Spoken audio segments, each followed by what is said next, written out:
سلام شما عزیز، با شما هستم معلم عریف. درس پنجم شیمیا.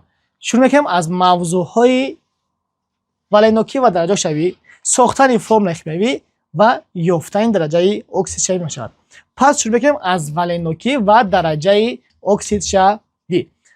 والنوکی چیست؟ والنوکی این شماره بندهایی که المنت یا اتم در مولکول پیوست میاد که در پیوستگیش ظاهر میکنند والنوکی مینامند. والنوکی ما دو نمود میشود، دائمی و تغییر یابنده. در دائمی داخل میشود المنت های گروه یک اساسی، مثال لیتی، ناتری، کالی، روبیدی، سزی، فرانسی. همه این المنت ها یک والنتین باشد و پلوس با گیدروگید. و المنت های زیرگروه دو اساسی، بریلی، مگنی، کلسی، رادی، استرونسی و باری. همه اینها دو والنتین باشد و خیلی گفتم گیدروژن بار در گروه سه جا است، سه والنتا، اکسیژن خیلی دو والنتا، فتور یک والنتا، آلومینی سه والنتا. یا المنت ها بودن که والنوکی اینها دائمی اند، یعنی که تغییر یابنده نیست، همه وقت یک خیل بیشتر. و المنت ها دارم که والنوکیشان تغییر یابنده است. مثال نیتروژن دارد یک والنتا، دو والنتا، سه والنتا، چهار والنتا. یا کربن، سیلیسیوم دو والنتا، چهار والنتا.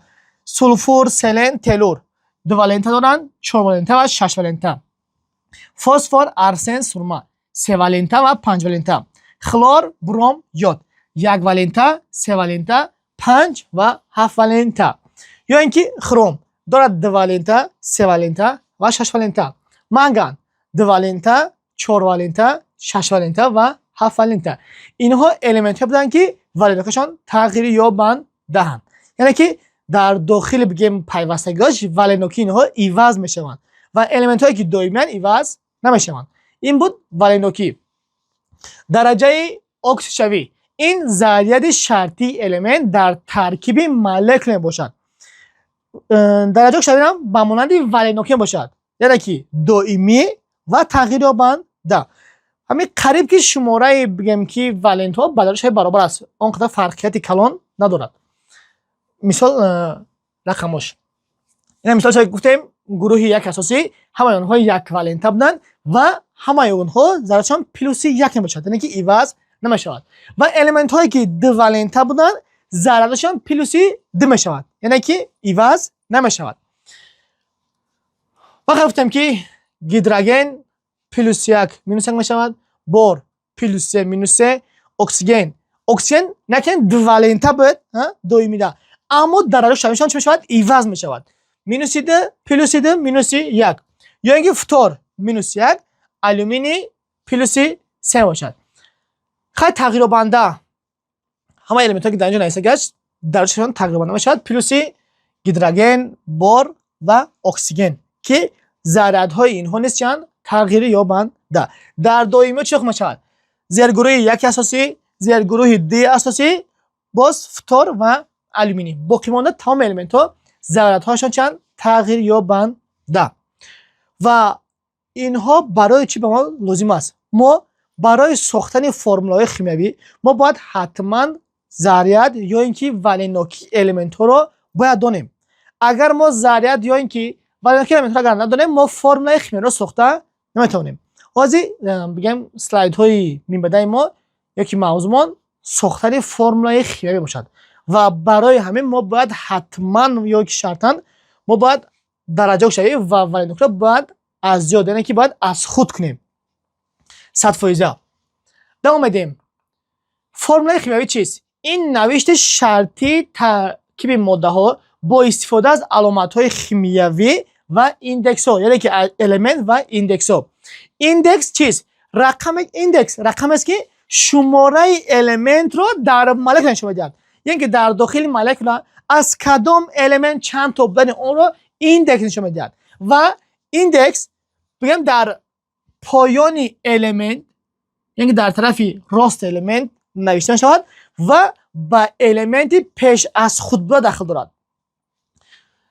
مثال فرمولای مولکولای آب عبارت است از 2 تا گیدروژن و 1 تا اکسیژن، یعنی که ایندکس 2 با چی داخل داشته است؟ با گیدروژن. یعنی که شماره گیدروژن را در مولکولای آب نشون میدن. خیلی یکچند فرمولای شیمیایی که ما اینها را نامگذاری میکنیم. سولفات ناتری مثال، سولفات ناتری. و از ما در اسلایدها میبینیم که همین فرمول ها چی طور ساخته میشوند. یعنی کربنات باری،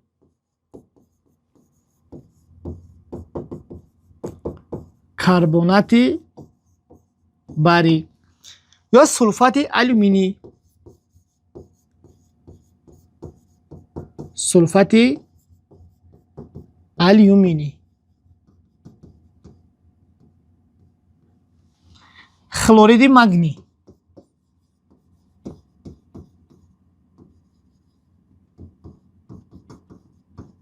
خلورید مگنی. برومید آلومینی،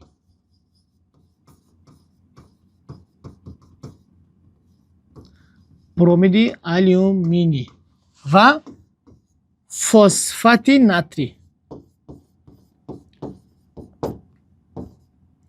فسفات ناتری. ما برای ساختن همین فرمول ها یا اینکه دانستن همین فرمول ها ما باید حتما درجه اکسیدشوی و ولنوکی را باید پورا از خود کنیم. برای همین ما ولنوکی یا اینکه درجه شوی را از زود میکنیم. برای که برای در فرمول سازی با ما بهت لازم است. برای ساختن فرمول شیمیایی ما باید یک چند چیز دیگر را از خود کنیم، مانند درجه اکسیدشوی و ولنوکی. کاتیون و انیون. کاتیون چی بود؟ ذره های مثبت ذره بودن، ما در ساخت اتم گذشته بودیم. و انیون ذره های منفی ذریت. در کاتیون چه میشود؟ متال ها گفتم، خبر غیر متال نیست. مثلا کاتیون های گروه یک، مثلا گیدروژن پلوس یک کاتیون، لیتی پلوس یک، ناتری پلوس یک، کالی پلوس یک، روبیدی پلوس یک، سزی پلوس یک، فرانسی پلوس یک، نقره پلوس یک، میس دارد پلوس یک و پلوس دو. به ما در اینجا بنویسیم پلوس یکش را و یک میس اینجا داریم پلوس چند دو. یعنی که میس تقریبا ده. و کاتیون های گروه دو چخیلی بود؟ پلوس دو بودن. значит بریلی پلوس دو، مگنی پلوس دو، کالسی پلوس دو، استرونسی پلوس دو، باری پلوس دو، رادی پلوس دو، سینک پلوس دو و سیموب. سیموب داد هم پلوس یک، هم پلوس یک و هم پلوس چند؟ پلوس دو. ببین سیموب چی بود؟ تغییرآونده بود. خرم داره پلوس دو داشته خرم، پلوس سه داشته خرم، پلوس شش. آلومینی پلوس سه. آهن دارد پلوس دو و پلوس سه. منگان پلوس دو دارد، پلوس چهار دارد و منگانی پلوس شش و پلوس هفت. لیکن اینا تقریبا نباشن.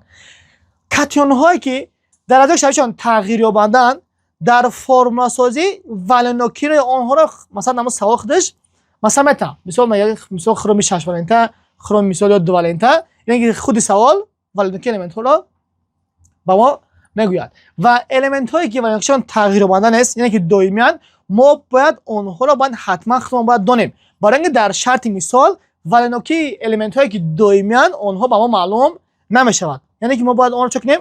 از خود کنیم. انیون باقی مانده کیسلوتگی، سولفات چقدر فرمولش؟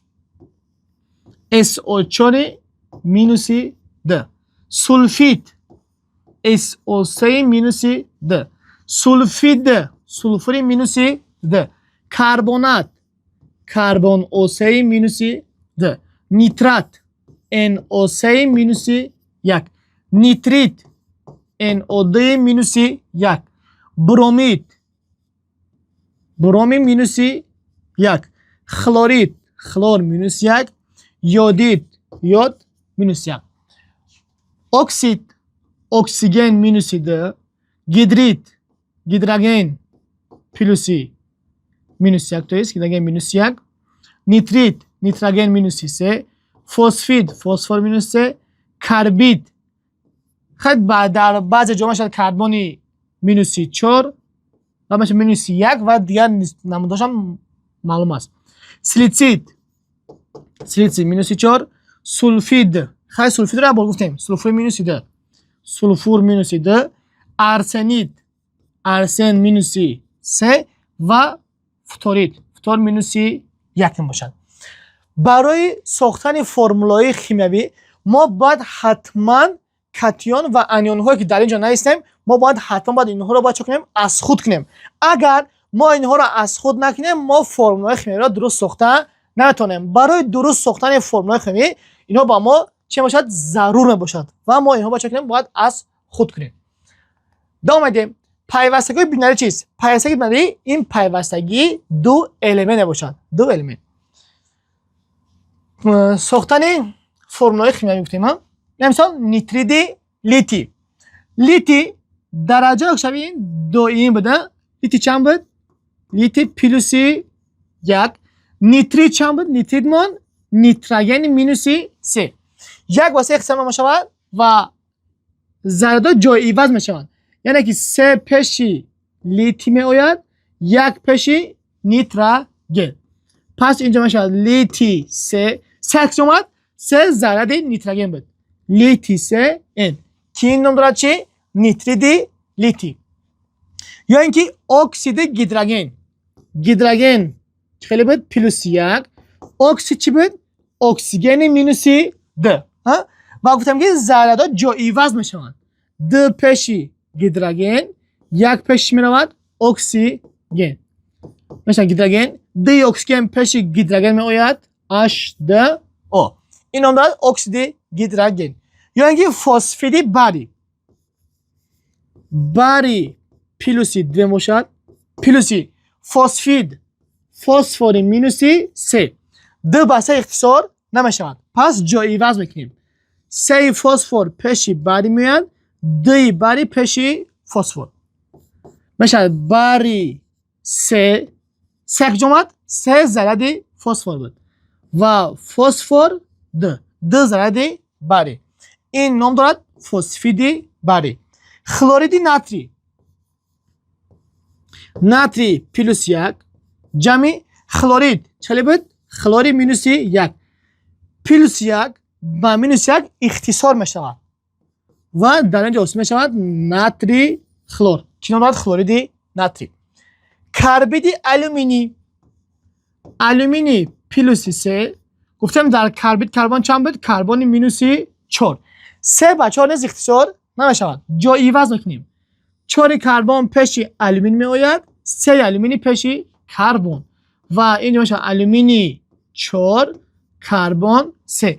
4 جمع 4 ذره کربن 3 ذره آلومینی. اکسید آهن چند والنته میگه؟ 3 والنته یعنی که پلوس 3. ما گفتیم المنت هایی که والن نوکیشون دائمیان آنها رو ما باید داریم. مثال آلومینی، ناتری، باری، گیدروژن، لیتی و المنت هایی که تغییر ماندن خود مثال والن نوکی آنها رو چون با ما میدهد. میگه که آهن پلوس 3 نجی آهن پلوس 3 جمعی اکسید چند اکسید مینوس 2. 3 بعد اختصار نمیشود. جا عوض کنیم. 2 پیشی آهن میاد 3 پیشی اکسیژن. اینجا فرم 2 اکسیژن 3. نیترید کالی پلوس 1 جمعی نیترید چخیلی بود؟ نیتروژنی مینوس 3. اینها نیز اختصار بشن. جا عوض کنیم. 3 پیشی کالی می آید 1 پیشی نیتروژن. یکی کالی 3 ان 3 جمعت 3 ذره نیتروژن. خیلی یکی کالی پیشی نیتروژن ما 1 رو نمی‌نویسیم. برومید کالی پلوس 1 جمعی برومید مینوس 1 پلوس 1 با مینوس 1 میشود اختصار میشود و خود ماده ها رو می‌نویسیم. کالی بروم یعنی که برومید کالی. گیدرید کالسی پلوس چند بود؟ پلوس 2. گیدرید چی؟ گیدرید گیدروژن مینوس 1. 1 گیدروژن پیشی کالسی می آید 2 کالسی پیشی گیدروژن. جا عوض میکنیم. کالسی H2 1 گیدروژن پیش کالسی آمده که ما 1 رو نمی نویسیم، یک نوشته نمی شود. اکسید خرومی چند والنته میگه؟ دو والنته میگه. یعنی که خروم پلوسی دو جمع اکسید چی بود؟ اکسید مینوسی دو. پلوسی دو با مینوس چه شود؟ اختصار می شود. یعنی که پلوسی دو با مینوس دو می رود و خود الیمنت ها رو می نویسیم. خروم او اکسید خرومی دو والنته. سولفید ناتری، ناتری پلوس یک جمع سولفید سولفور مینوسی دو بوده و جو ایواز میکنیم. دو پیش چی می آید؟ پیشی ناتری، یک پیشی سولفور. ناتری دو اس. یک رو نمی نویسیم. یودی مگنی، مگنی پلوسی دو جمع یود مینوسی یک. جو ایواز میکنیم. چی میشود؟ مگنی یود دو. و این بود پیوستگوی بینری. و یک چند توصیه که مثلا من میخوام که با شما بتم گفتم برای ساختن فرم اخمایی ما باید چی بدونیم؟ یک گفتم درجه شوی و والنوکی. ما باید این دو چیز رو حتما باید بدونیم. ما به اینها فرم اخمایی ساختن نمیتونیم. کاتیون ها و انیون ها باقی مونده کیسلات گفتیم. کاتیون انیون ها و اینها مثلا ماده هایی که برای ساختن فرمول خیمیایی به حد ضرور است. چرا که شما دیدید ما در اینجا فقط چه ساخته بودیم؟ کاتیون و همون انیون ها رو به اونها فرمول خیمیایی ساخته نمیشود.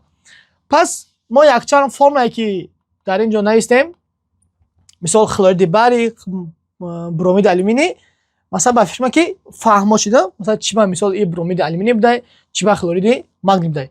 یعنی که ما باید چه بدونیم؟ باقی مانده کیسلاتگی، مثال سولفات، سولفید یا اینکه گیدرید، نیترید، فسفید، کربید و کاتیون ها که در اینجا وردش است.